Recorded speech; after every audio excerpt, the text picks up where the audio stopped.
Welcome to my video.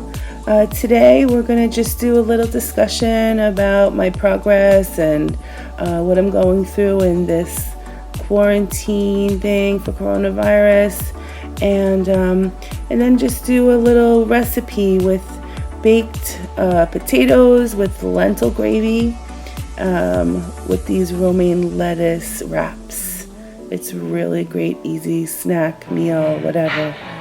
Okay, hi guys. Let's get started. So I just wanted to keep vlogging. You know, I'm trying to establish new habits and just share what's on my heart. I weighed myself this morning and I've lost some weight, and that's a good thing. You know, I had gone to the hospital last month with high blood pressure and found out I was diabetic, and I've made some changes in my life, and one of them is that I am now plant-based and low fat, and I'm following, I guess you could say, like the starch solution. You know, if you read Forks Over Knives and Dr. John McDougall's starch solution, that's pretty much how I'm eating these days, and I like it. I feel satisfied, and I can make some really delicious things, and I'm also focusing on calorie density, which is, you know, with the principle that vegetables, you can eat more volume of vegetables with less calories, and if you want to know more about that, then I can make another video another time. So I'm also including beans and tofu, you know, plant-based sources of protein. But everything's pretty much whole foods, plant-based, as they say. I'm not like eating really vegan junk food or anything like that. Yeah, it's not really part of my diet at all. The one thing I have been having that I think is a no-no, and it's okay, I had to figure it out for myself, is bread. Even if there's no fat in it, and even if I bake it myself, because that's the thing that I like to do and, you know, think it was healthy. But I really think I get very bloated, puffy. I get a lot of puffiness in my face. Even though I'm losing weight, I'll still look in the mirror and feel like my face looks really full of water. And I think it's from gluten. So I'm gonna cut it out for a couple weeks and see if it changes. I'm also on some medications for my blood sugar and my blood pressure, and I don't know if that's making me look puffy, but I'm gonna cut out the gluten first and see how I do. So yeah, I'm gonna continue with my exercise. I'm doing just 30 minutes of walking per day. Sometimes I do it in the apartment and just do some kind of, you know, cardio dance type of thing, like if it's raining out, which it rained a lot last week. Pretty much trying to do something every day. And you know what, it feels really good to have a little bit more structure in my life, especially right now during this quarantine.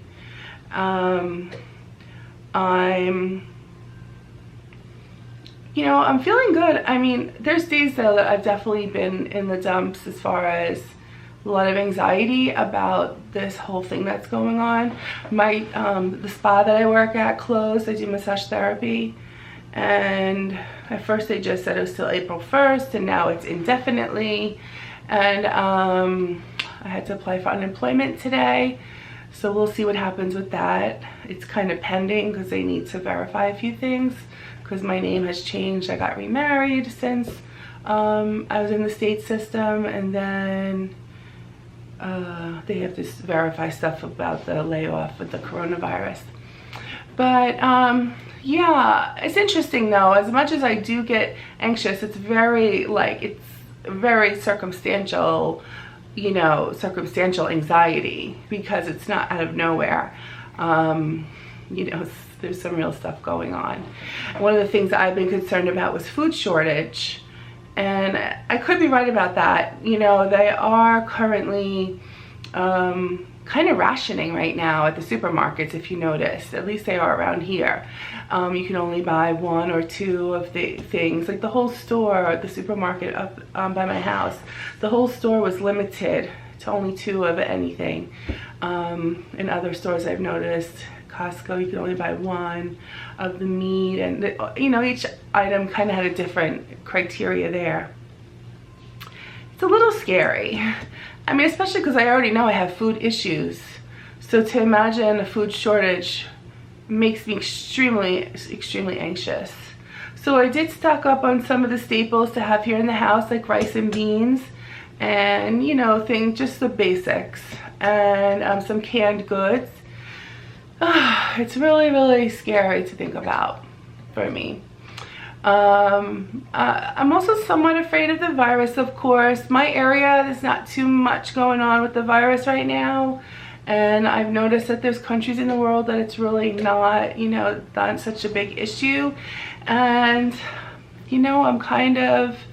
I'm just kind of hoping our whole country and way of life and economy doesn't get too destroyed by all this stuff.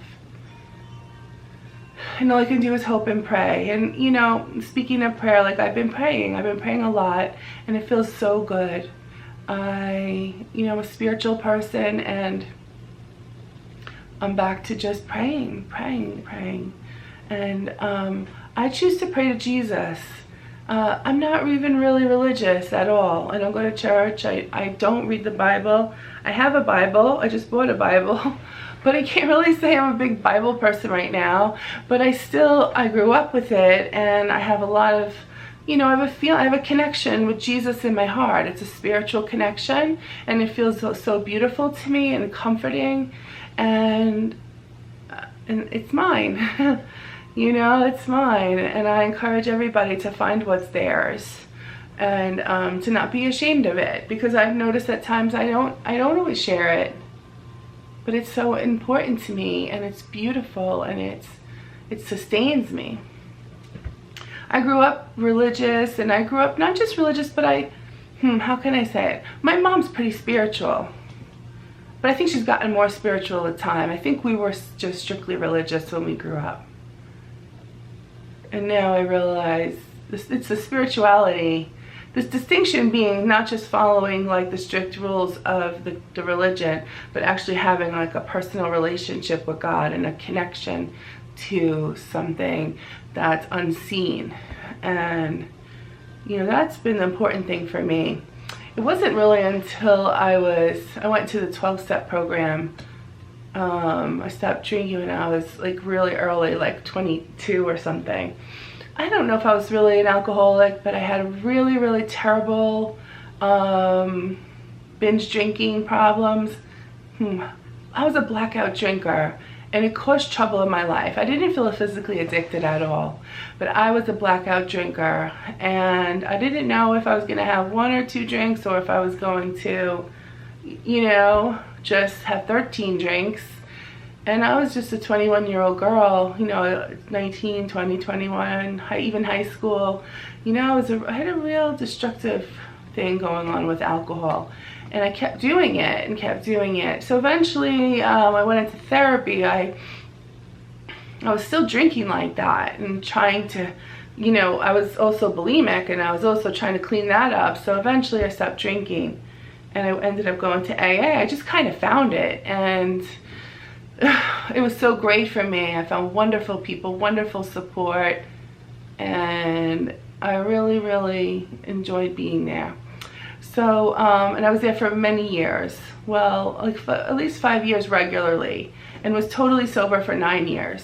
But eventually I stopped going to the meetings and started, but finding a lot of other support. I was on such a clear path of like wanting to be healthy and heal myself. So that's what I was doing, was, on a journey.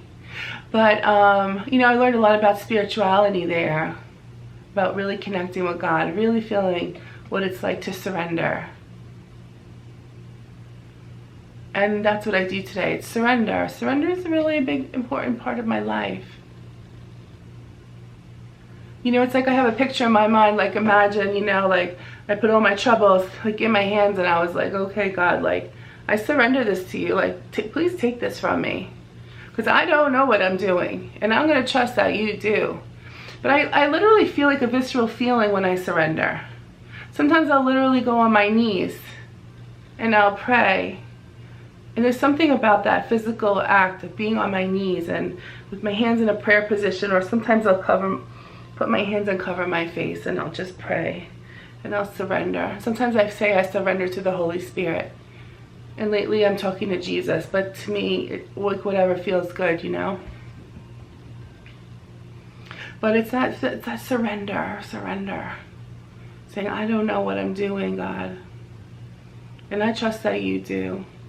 And I literally feel like it's being lifted off of me. And sometimes I'll need to surrender it many, many times a day. But usually if I do it in the morning, it does help to set a better tone for my day. So, you know, between me and my surrender and, you know, believing that I deserve to have a good life and be healthy, and trusting that God has He has a handle on what's going on in this world right now. With the virus, with the food shortage, I really research a lot of heavy stuff as far as conspiracy theories, and I don't want to get into all of it now, but there's a lot of heaviness on my mind of what's potentially going on. But, you know, when I surrender it, I realize, you know, God's bigger than all of this, and bigger than us, bigger than the virus, bigger than the possibly really bad people, politicians and corrupt oligarchs. Anyway, well, you know what? I'm going to pray for all you guys today too, who's ever watching this. And I thank you for watching. And yeah, I'll check in. Maybe I'll just make another video tomorrow and see how I'm doing with no gluten and how I do with intermittent fasting tonight. Okay, thanks guys. Bye-bye. Okay, today we're going to make some kind of like potato chips, but not really. They're going to be soft. They're like kind of just like baked potatoes, but I like to cut them into round pieces. These are pretty thinly sliced, but no, they're definitely not like chips, if I'm honest. I'm going to slice them. These are gold potatoes. I'm going to just slice these, put them in a bowl, because then I'm going to season them. This is easy. I made a lentil gravy this morning, and so I'm going to bake these until they're like, have a little crunchiness to them, and then I'm going to put a lentil gravy on top of them with maybe a salad, either a salad or I'll steam broccoli. I haven't decided. Okay, so see, just some slices. Now this is the thing that's really fun to do. Oh, this bag ripped this morning, I forgot. A little messy. So this is tapioca starch. I'm going to do gluten-free for a little while. I'm going to put a couple of tablespoons of this tapioca starch in here. And then I'm going to season them. I have some salt, maybe black pepper.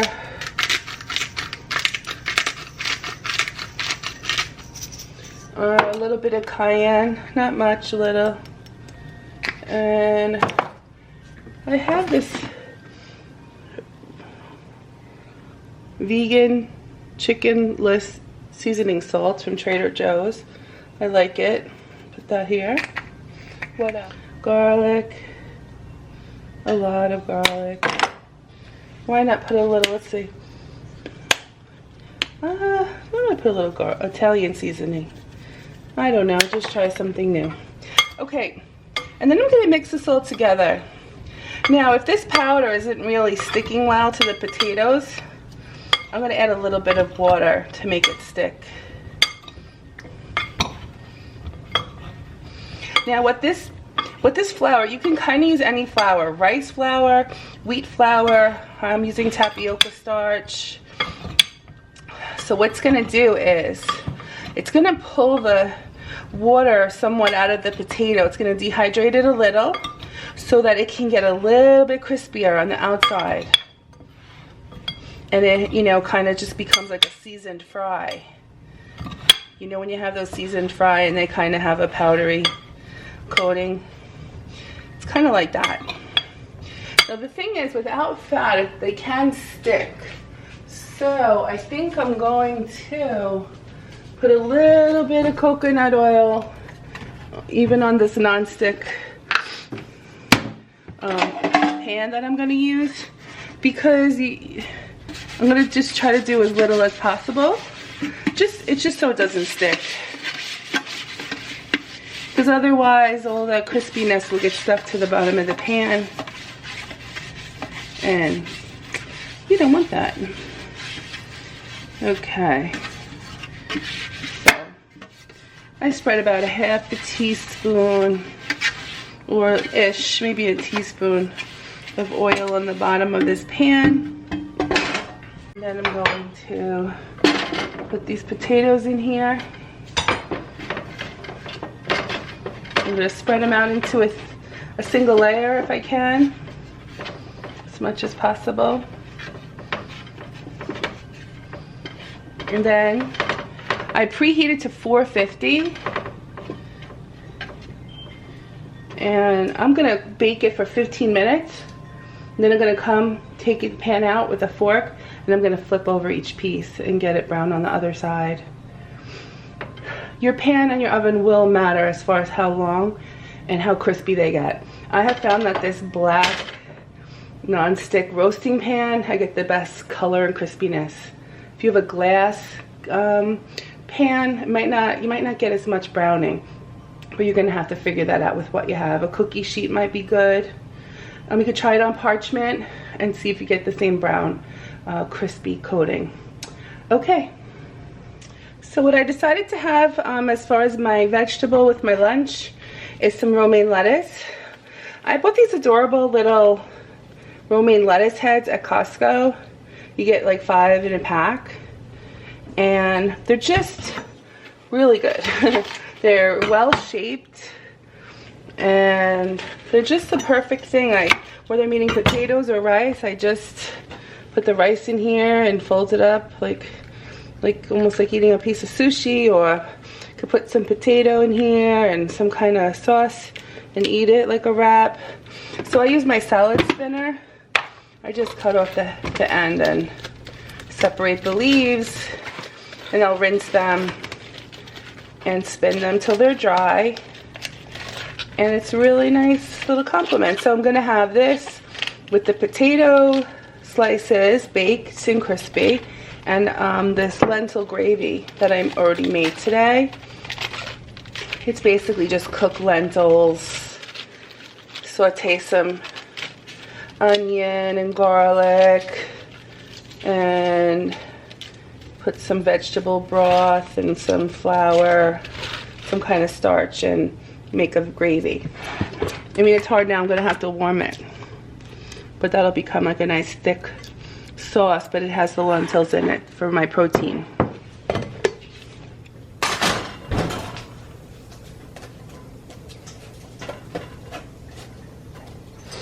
So I'm just gonna flip them over. They're getting a little brown and crispy. They're not sticking. Okay, I try to keep them on a single layer.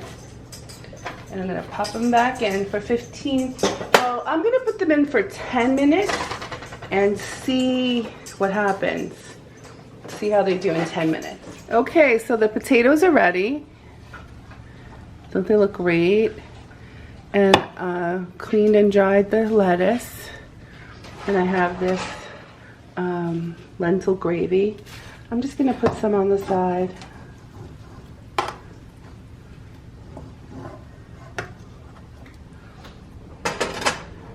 And because I love it spicy, I'm just gonna put a little sriracha on the potatoes. Ooh, on the potatoes and the gravy. And that's it, guys. So I'll take a piece of lettuce, maybe put some lentils and potato in it, and roll it up and eat it like that.